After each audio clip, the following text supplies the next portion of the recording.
Hello everyone, welcome to my channel Jury's World. আজি মই তোমালোকক SSLC পৰীক্ষাত তোমালোকৰ যিবিলাক ট্ৰান্সলেচন আহে অসমীয়া পৰা ইংৰাজীলৈ অনুবাদ কৰিবলৈ 6 মাৰ্কৰ আহে 6টা কোৱেশ্চন আহে সো সেই 6টা কোৱেশ্চন আমি 1998 ৰ পৰা 2020 চনলৈকে আমি আলোচনা কৰিম আহাচোন আজি প্ৰথমতে আমি 1998 ৰ পেপাৰখনকে লওঁ যেহেতু আমি 10 শিকি আহিছো নহয় জানো আগৰ মই ইউটিউব অৰ আগৰ মোৰ চেনেল এটা ভিডিঅত মই তোমালোকক অলৰেডি 10 টো বুজাই দিছিলো সো এইখিনি translation is nothing but the tense form. Okay, যিবিলাক আমি tense form to use কৰিম হেবিলাকে আমি ইয়াত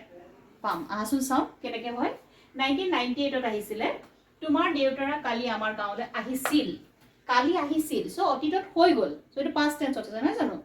সো তোমাৰ দেউতাৰ মানে your father কালি yesterday আমাৰ গাঁৱলৈ our village আহিছিল come অৰ্থাৎ কাম মানে আহা আহিছিলে সো কেম আৰু past participle ফৰ্মটো কি হয় come কম হয় না সো তোমাৰ দেউতা your father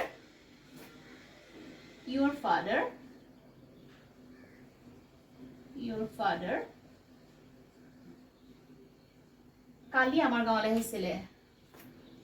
আহিছিলে came to our village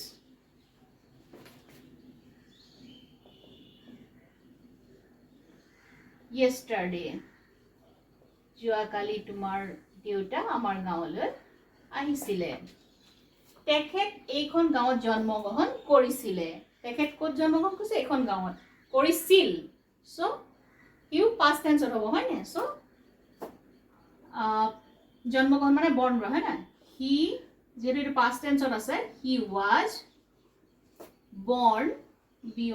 মানে জন্মগ্ৰহণ কৰা হয় জানো born in this village তেওঁ এইখন গাঁৱতে জন্মগ্ৰহণ কৰিছিলে তেখেত মোৰ দেউতাৰ বন্ধু তেখেত he মোৰ my father বন্ধু friend so he is my দেউতাৰ FATHER my father's he is my father's friend FRIEND তেওঁ মোৰ দেউতাৰ বন্ধু তোমালোক এতিয়া দিল্লীত থাকা নহয় জানো সো কি কৈছে এটো এতিয়াও তেওঁলোকে দিল্লীত আছে হয় না you live তোমালোক ইউ বুলি ক'ব you live in Delhi now we days তোমালোকে দিল্লীত থাকা আজিকালি নহয় নে don't you বাক্যটো যেনেকৈ আছে আমি তেনেকৈ লিখিব লাগিব প্ৰশ্নবোধক কাৰণে আমি প্ৰশ্নবোধক হিচাপে লিখিব লাগিব আৰু লগতে প্ৰশ্নবোধক চিহ্নটো সদায় ব্যৱহাৰ কৰিব লাগিব ঠিক আছে so you live in Delhi nowadays don't you তাৰ পিছতো কিছে তুমি অসমীয়া লিখিব পাৰানে do you বা can you তুমি পাৰানে বুলি কৈছা তুমি যাবি can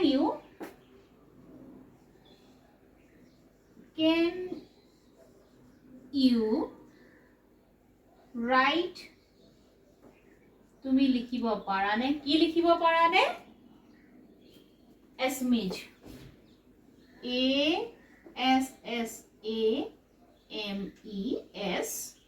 assamese so can you write assamese তুমি অসমীয়া লিখিব পাৰানে প্ৰশ্নবোধক চিন তাৰ পাছত 6 নম্বৰ প্ৰশ্নটো আহিছিলে 6 নম্বৰ ট্ৰান্সলেচনটো কি বুলি আহিছিলে 6 নম্বৰ অহা বহাগ বিহুত আমাৰ গাঁৱলৈ আহিবা সো আহিবা মাতিছে নহয় জানো সো আমি এটাকে লিখিব পাৰো প্লিজ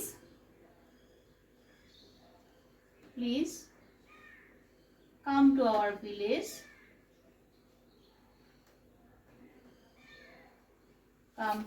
village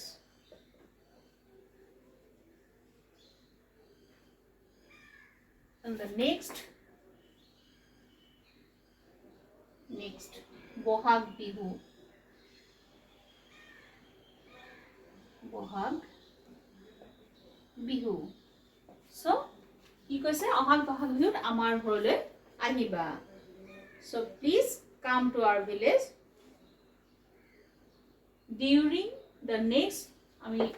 আহিবা বুলি দিছো please come to our village during to লগাইলে বেছি ভাল হ'ব village during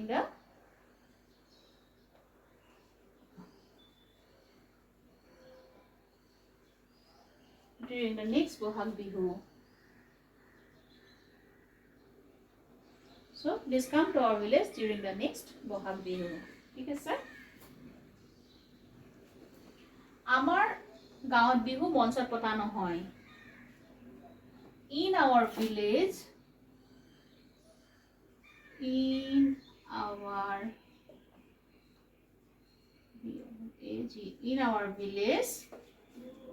in our village bihu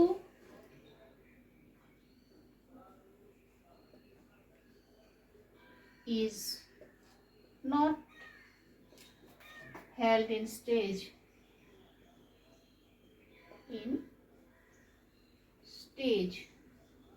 আমাৰ গাঁৱত means in our village bihu is not held in stage Bihu মঞ্চত পতা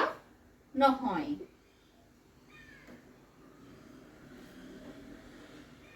তাৰ পিছৰটো কিছু ডেকা গাভৰুৱে পথাৰত নাচে আৰু গান গায় সো কি বুলি লিখিব লাগিব আমি ইয়াত some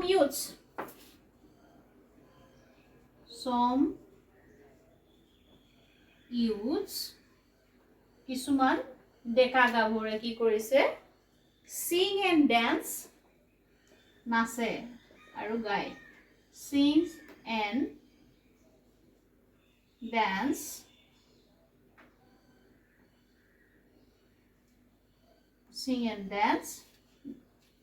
ক'ত কৰে in the field পথাৰত হয় নে in the field so some youth sing and dance in the field তুমি আহিলে বিহু নৃত্য উপভোগ কৰিব পাৰিবা if you come তুমি আহিলে if you come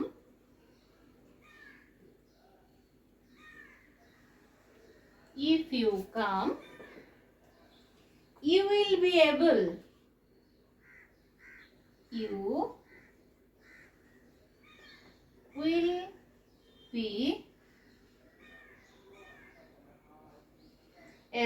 to কি কৰিব পাৰিবা এনজয় কৰিব পাৰিবা এনজয় উপভোগ কৰিব পাৰিবা this bihu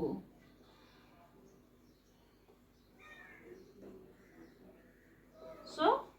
if you come you will be able to enjoy this bihu dance bihu nitya no bihu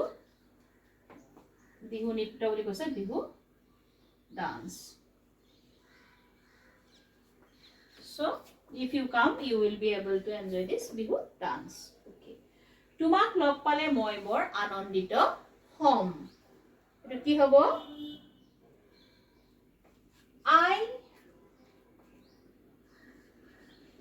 shall be very glad or কি হম বৰ আনন্দিত হম I shall be very glad if I shall be very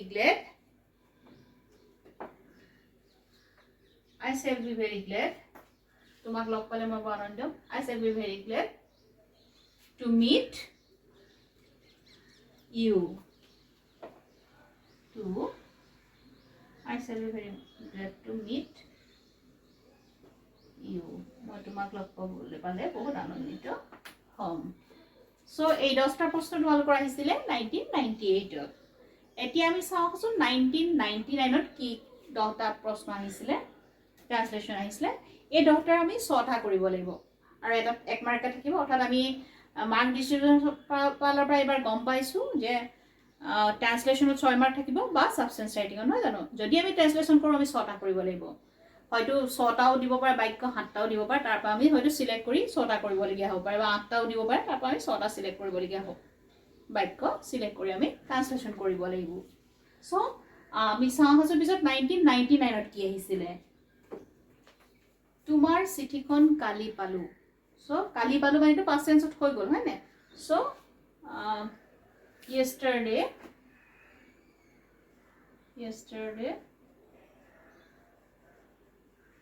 কোনে পালে মই পালো গতিকে আই পোৱাটোতকৈ receive কৰা হয় নে ৰিচিভ কৰাখন পালো আৰু তাৰ পাষ্ট টেন্স হ'ব received so yesterday I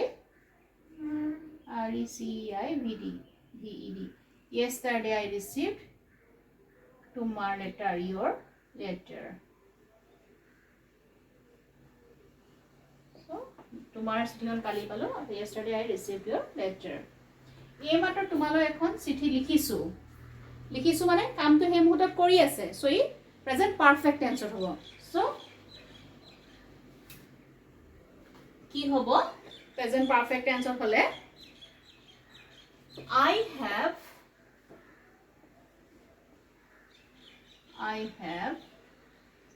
here written I have or পিছত কি হয় ভাৰ্বৰ past participle form হয় না I have written a letter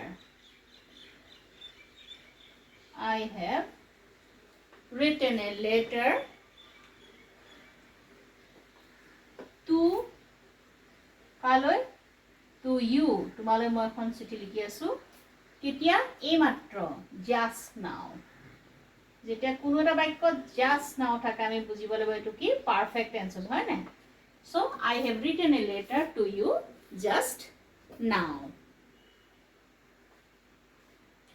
তুমি চিঠি লিখি ভাল পোৱা নহয় জানো you তুমি like ভাল পোৱা you like writing letter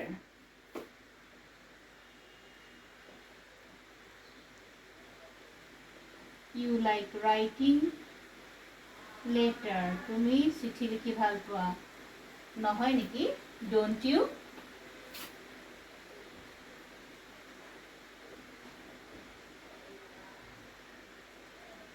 question mark so তুমি চিঠি লিখি ভাল পোৱা don't you যদি গৰম বন্ধত আহা তোমাৰ লগত শিলঙলৈ যাম যদি আহা তেতিয়া হলে মই শিলঙলৈ তোমাৰ লগত যাম so if you come in summer vacation if you come যদি হে তুমি আহা in summer vacation গৰম বন্ধত in summer vacation যদি হে তুমি summer vacationত আহা কি কৰিম I will go to Shillong with কাৰ লগত যাম you I will go to Shillong with you শিলঙৰ জলবায়ু গুৱাহাটী জলবায়ুটো ভাল জলবায়ু মানে ক্লাইমেট হয় না সো কি হ'ব the climate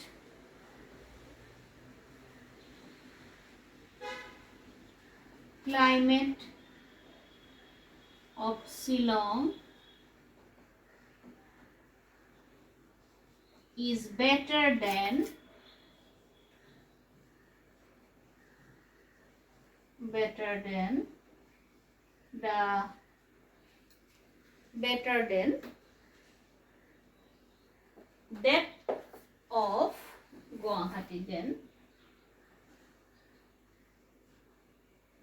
that of Guwahati বা climate of Guwahati বুলি লিখিব পাৰে ও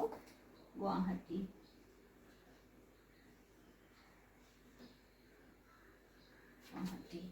so the climate of Shillong is better than that of Guwahati এনেকৈ লিখিব পৰা যায় তাৰ পিছত 6 নম্বৰ বাক্যটো কি আছে 6 নম্বৰ বাক্যটো আছে আমাৰ ইয়াত কিছুদিন ধৰি বৰষুণ দি আছে আমাৰ ইয়াত কিছুদিন ধৰি বৰষুণ দি আছে সো কি হ'ব এটো it has been raining it has been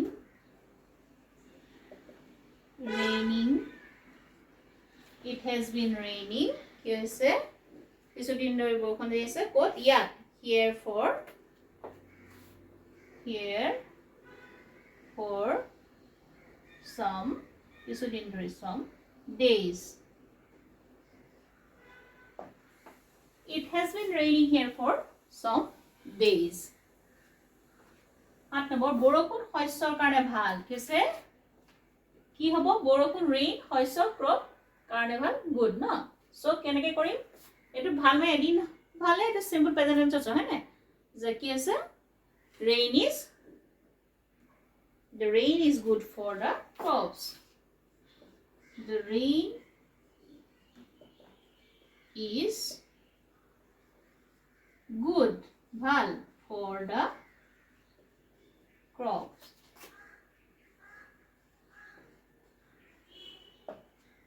বৰষুণ শস্যৰ কাৰণে ভাল এই শস্য মাজতে শস্য হ'ব পাৰে ধান হ'ব পাৰে ঘেঁহু হ'ব পাৰে সব শস্য হ'ব পাৰে ঠিক আছে so the rain is good for the crops তাৰ পিছৰ বাক্যটো চোৱা এইবাৰ বানপানীত বহুত শস্য নষ্ট হ'ল এইবাৰ বানপানীত বহুত শস্য নষ্ট হ'ল না so এইবাৰ বানপানীত mass crops were বহুত শস্য নষ্ট হৈছে mass crops were destroyed ধ্বংস হ'ল mass crops were destroyed বহুখিনি শস্য নষ্ট হ'ল during this flood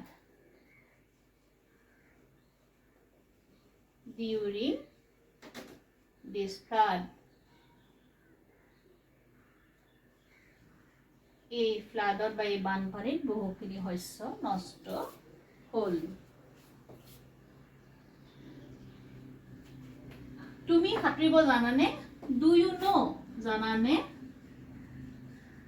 do you know how to swim তুমি সাঁতুৰিব কেনেকৈ লাগে তুমি জানানে তাৰ পিছত দেউতাই কৈছিল সাঁতোৰা এটা ভাল অভ্যাস দেউতাই কৈছিল ফাদাৰ said হয়নে ফাদাৰ said কমা ইনভাৰ্টেড কমাৰ মাজত বহিব বাক্যটো সাঁতোৰা এটা ভাল অভ্যাস swimming is a good habit হয়নে বা এক্সাৰসাইজ বুলি ক'লে নহয় অভ্যাস বুলি কৈছে হেবিট বুলি ক'ব লাগিব বা swimming is a good exercise ও আমি ক'ব পাৰো সাঁতোৰা swimming SWIMMING swimming is a good habit বুলিও ক'ব পাৰো বা এক্সাৰসাইজ বুলিও ক'ব এক্সাৰসাইজ habit বুলিও ক'ব পাৰো বা এক্সাৰসাইজ বুলি ক'ব পাৰে swimming is a good exercise EXERCISE swimming is a good exercise but come up close so father said swimming is a good exercise EXERCISE exercise